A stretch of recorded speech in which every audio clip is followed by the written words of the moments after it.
Hello friends and good afternoon and welcome to my channel Incredible Sangram। मेरा नाम कल्पना है। जैसा कि मैं आपको पता है कि मैं लास्ट लाइव में आपको स्किन टैक्स के बारे में बताया था। आज मैं एक नया टॉपिक लेकर आई हूँ अपने वीडियो में जो बैक पेन से रिलेटेड है। बैक पेन देखा जाए तो एक ऐसी कंडीशन है जिसमें हमारा चलना फिरना, हमारा उठना बैठना, यहाँ तक कि हमारा सोना भी बहुत मुश्किल हो जाता है।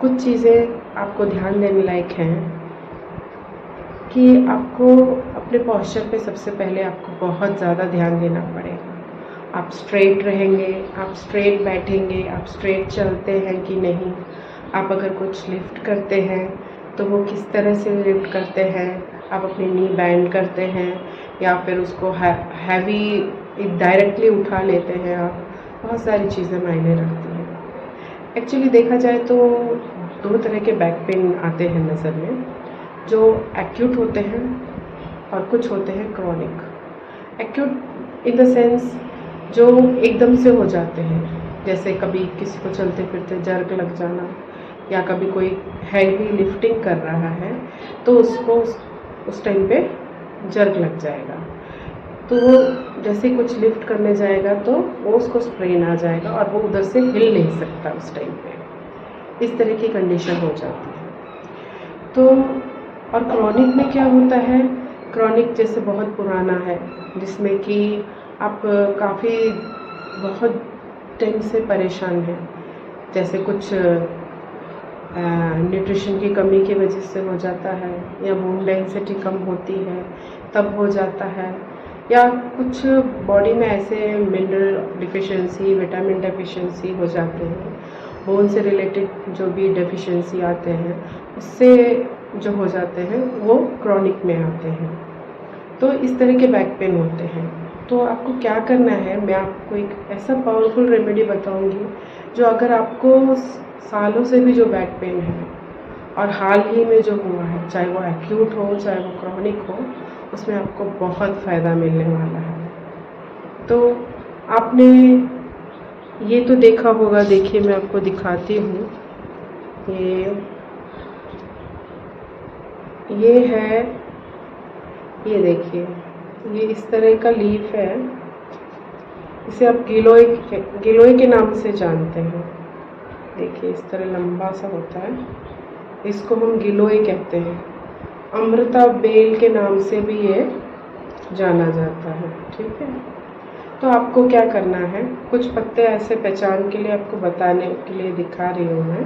इस तरह से रहते हैं और एक है ये इस तरह के लीव्स रहते हैं। ये है पारिजात का पत्ता जिसे आप देव वृक्ष के नाम से जानते हैं, और इसके जो फ्लावर्स होते हैं ना, बहुत ज़्यादा सुगंध आती है। ऑरेंज कलर की उनकी डंडी होती है और थोड़े क्रीमिश कलर के फ्लावर्स आते हैं।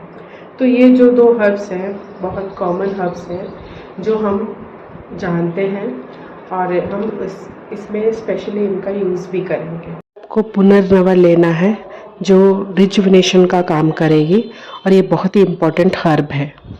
जैसे वनडे के लिए आप बना रहे हैं तो आपको समझिए एक पतीले में पानी ले लीजिए, 5-6 ग्लास होगा, चलेगा। 5-6 ग्लास पानी ले लीजिए, बॉईल कीजिए। बॉईल करना है आपको सारा, और जो जो चीज़ें मैं आपको बताऊंगी वो सब आपको उसमें डालने हैं। तो सबसे पहले तो आपको गिलोय के ये जो लीव्स मैंने बताए ये डालना है उसमें, सबसे पहले आ जाएगा ये। ठीक है, तो आपको क्या इसको तोड़ तोड़ के डालना है। लीव्स आप सेपरेट कर लो, थोड़ा क्रश करके डाल दो, और फिर आपका सेकंड में आएगा ये इसके पत्ते। ये इसको हार सिंगार भी बोलते हैं, पारिजात को हार सिंगार भी बोलते हैं। तो आपने इतना करीब 10-15 पत्ते ले लीजिए आप, 10-15 लीव्स काफ़ी है आपके लिए। तो उतना वो भी आप कट करके या जैसे भी फोल्ड करके, जैसे भी थोड़ा सा तोड़ तोड़ के डाल लीजिए। तो ये दो चीज़ें तो आपके मेन इंग्रेडिएंट हो गई। उसके बाद आपने क्या करना है, आपने लेना है एक अर्जुना। अर्जुना को आप अर्जुन की छाल के नाम से भी जानते होंगे। अर्जुन की छाल जो है हमारे बॉडी में जो ब्लड थिनर का काम करेगी, जो हमारा जो खून गाढ़ा हो जाता है उसको थिन करने के लिए आपको बहुत हेल्पफुल रहेगी। तो आपको क्या करना है, इसमें ये डालना है। सबसे पहले आपने क्या डाला, आपने डाला गिलोय का पत्ते, गिलोय के पत्ते डाले आपने। फिर आपने इसमें पारिजात के पत्ते डाले, हार सिंगार जिसे कहते हैं। इसके बाद आपने क्या डालना है, अर्जुना। आपने अर्जुन की छाल या पाउडर आप कहीं पे भी शॉप में से ला सकते हैं, वो पाउडर के नाम से, अर्जुन की छाल के पाउडर के नाम से आपको दे देंगे। तो आपको उसमें करीब 1 स्पून डाल लीजिए, 1 स्पून काफ़ी होगा। अर्जुन की छाल आपने डालनी है। फिर उसके बाद आपने उसमें क्या डालना है, आपने थोड़े से जो लहसुन होते हैं, लहसुन डालने हैं। आपने लहसुन की 3-4 कलियाँ डालनी हैं उसमें। अब क्रश मत कीजिए उसको, तो काफ़ी उसका कड़वा स्वाद आएगा। तो आप उसको थोड़ा सा कट कर दीजिए। तो 3-4 कलियाँ आपको उसमें डाल देनी है। इसके बाद आएगा आपका तुलसी का पाउडर। आपने 1 स्पून तुलसी का पाउडर डाल देना है। तुलसी पाउडर हो गया। इसके बाद आपने उसमें लेना है सौंठ पाउडर, 1 सौंठ पाउडर चलेगा आपके लिए। तो वो भी आपने 1 टीस्पून डाल दीजिए, पत्ते डाल दिया आपने। इसके बाद आपने दालचीनी, आपने छोटा सा टेबल टीस्पून जो है वो आपको दालचीनी में ले लेना है। दालचीनी पाउडर भी उसमें मिला दीजिए। अगर आपके पास पाउडर फॉर्म में नहीं है तो आप जैसा स्टिक फॉर्म में आता है वैसा आप खरीद लीजिए। उसके बाद आप उसको मिक्सी में पीस लीजिए और आपको 1 टेबल स्पून उसमें डाल देना है। फिर इसमें आपने सौंठ ले लेना है, थोड़ा सा सौंठ ले लीजिए। सौंठ अदरक के पाउडर को ही कहते हैं और वो भी आपको 1 टेबल स्पून डाल लेना है। अब इसमें आप थोड़े से हाफ टी स्पून टाइप मेथी दाना भी डाल सकते हैं, ठीक है। इतना कर लीजिए। और अगर आपको मिल जाए निर्गुंडी, एक निर्गुंडी होता है, आपको पतंजलि शॉप में इजीली अवेलेबल होगा। ये निर्गुंडी क्वाथ के नाम से मिलता है आपको। तो इसको भी आप एक चम्मच डाल दीजिए। है आपका ये पुनर्नवा भी पाउडर के रूप में आता है। पुनर्नवा ऐड कीजिए इसमें। तो आपको इन सबको बॉईल करना है। तो आपका क्या क्या हो गया, सबसे पहले आपका पारिजात हो गया, देन आपका गिलोय हो गया, फिर दालचीनी हो गया, तुलसी पाउडर हो गया, अर्जुना पाउडर हो गया, फिर सौंठ पाउडर भी हो गया। इसके बाद मेथी पाउडर नहीं, मेथी के जो दाने हैं वो आपको उस उबलते टाइम में उसको डाल देना है। और निर्गुंडी का एक क्वाथ मैंने जो बताया आपको, वो आप उसको बॉईल करना है। करीब आप इसमें पुनर्नवा का पाउडर भी ऐड कर देना है रिजुविनेशन के लिए।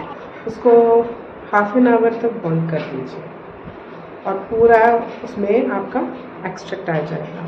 तो आप क्या कर सकते हैं, आपको उस टाइम नहीं पीना है तो आप थोड़ी देर उसको 1-2 घंटा उसको रखा रहने दीजिए। तो सारा जितना भी सत्व होगा उसमें, जितना भी उसका पौष्टिक तत्व होगा, तो वो तो पानी में आ जाएंगे। आपका काढ़ा बन के तैयार है। तो आप ये समझिए ये इतना मिराकुलस है, इतना अमेजिंग है। इस काढ़े को आप 2 दिन के यूज़ में ही आपको कमर दर्द में इतना फ़र्क महसूस होगा कि आप सच में आप मुझे ब्लेसिंग्स देने वाले हैं। तो कि बहुत सालों पुराना भी दर्द इससे ठीक होगा, और जो एकदम से जो आपको जर्क वगैरह या स्ट्रेन कहीं पे हो गया है और भयंकर कमर दर्द है जो किसी भी तरीके से ठीक नहीं हो रहा है, वो ज़रूर आपका ठीक होगा। तो आपको बस यही काढ़ा जैसा बनाना है और आप दिन में इसको मतलब खाली पेट भी ले सकते हैं, और फिर जब अगर आपने खाना खा लिया है, लंच वगैरह कर लिया है, तो आप इसको 2 घंटे का गैप दे दीजिए, उस टाइम पे पी लीजिए, और फिर नाइट में भी आप पी लीजिए। 1-1 कप भी अगर आप पीते हैं 3 बार, तो मान के चलिए कि आपका बैक पेन ना 1 दिन में आपको फ़र्क महसूस। जो इंसान बिस्तर से नहीं उठ सकता, जो इंसान बेड से नहीं उठ सकता, वो भी चलने फिरने की हालत में आ जाएगा। ये मेरा वादा है आपसे, और ये मैं ऐसे ही नहीं कह रही हूँ, ये यूज़ किया है और ये इतना इफ़ेक्टिव है कि मैं बोल नहीं सकती। क्योंकि जो इंसान इसमें क्या, बैक पेन में क्या है कि कोई करवट नहीं ले सकता, कभी इतनी परेशानी हो जाती है ना कि इंसान का चलना फिरना मुश्किल हो जाता है। ये तो आप जिसको होगा वही समझ पाएगा।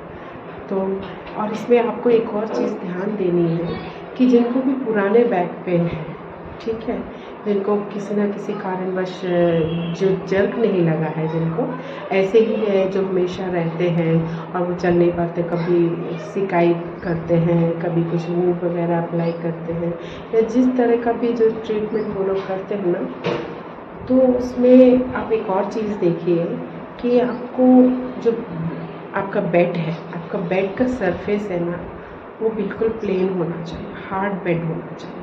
जितने भी ऐसे पेशेंट हैं जो ये बैक पेन से डील कर रहे हैं, तो मेरा उनको बहुत ये सुझाव रहेगा कि आप ये गद्दे वगैरह अगर आप सोते हैं उसमें जितने भी कुशन डाल के जैसा रहते हैं गद्दे, उन पे ना, कोई भी मैट्रेस पे मत सोइए। आप उसको हार्ड बेड प्लेन, अगर वुड का है वुड में, नहीं तो अगर ज़मीन पे सोते हैं वो दी बेस्ट है। अब मैं सच में बता रही हूँ, आपको इतना रिलीफ महसूस होगा। ये एक तो ये सब चीज़ें कर लीजिए आप, बस यही 1-2 चीज़ें आपको करनी है कि आपने एक प्लेन बेड पे थोड़े दिन सोइए, और आपने थोड़ा बहुत एक्सरसाइज करना है। एक्सरसाइज में आप भुजंगासन जो है कमर दर्द के लिए बहुत मेन आसन है, मरकट आसन है, तो बहुत सारी चीज़ें। और हाई हील्स मत पहनिए, जो लोग हाई हील्स पहनते हैं, तो कुछ चीज़ें ऐसे हैं, फैक्टर्स हैं जो कभी कभार हो जाता है, उसके लिए कुछ नहीं कह सकते। बॉडी में कब क्या होने वाला है, क्या होता है, इंटरनल चीज़ें हैं तो हम बाहर से तो हम देख सकते हैं, लेकिन हम अंदर क्या हो रहा है हमारे बॉडी में हम पता नहीं कर पाते, और सडनली ऐसे चीज़ें हो जाते हैं जिसको ट्रीट करना भी कभी कभी हमारे लिए मुश्किल हो जाता है। और अगर हम जैसे एलोपैथिक डॉक्टर के पास जाते हैं तो वो भी हमको पेन किलर दे देते हैं, एक दिन पेन बंद होगा, दूसरे दिन फिर से स्टार्ट हो जाएगा। तो जब तक आप दवाइयाँ खाएंगे तब तक तो आपका थोड़ा सा रिलीफ मिलेगा, आप अपना काम करते रहेंगे। लेकिन जब बिल्कुल भी उसे टॉलरेट नहीं होगा तो वो इरिटेशन फिर से बढ़ जाएगा वैसे जैसे हालत में, तो फिर उसका चलना फिरना फिर से वैसे परेशानी, मतलब ऐसी परेशानी जो सिर्फ गोलियों पे निर्भर, सिर्फ मेडिसिन पे निर्भर रहेगी। तो मेरा आप सबसे यही सुझाव है कि आप इस चीज़ को ज़रूर ट्राई कीजिए, ये आपके लिए 100% वर्क करेगा, ये मेरी गारंटी है। और आगे मैं आपके लिए अच्छे अच्छे टॉपिक्स लेकर आती रहूँगी। प्लीज़ मुझे सपोर्ट कीजिए, मेरे चैनल को सपोर्ट कीजिए, और मिलते हैं किसी नए टॉपिक में। आप कमेंट करके ज़रूर बताइए आप किस तरह का टॉपिक और चाहते हैं कि मैं बनाऊं जिस पे वीडियो, तो मैं ज़रूर आपको शेयर करूंगी। और प्लीज़ सपोर्ट कीजिए, आपका सपोर्ट हमारे लिए बहुत ज़रूरी है। आज के लिए बस इतना ही। Thank you, bye bye.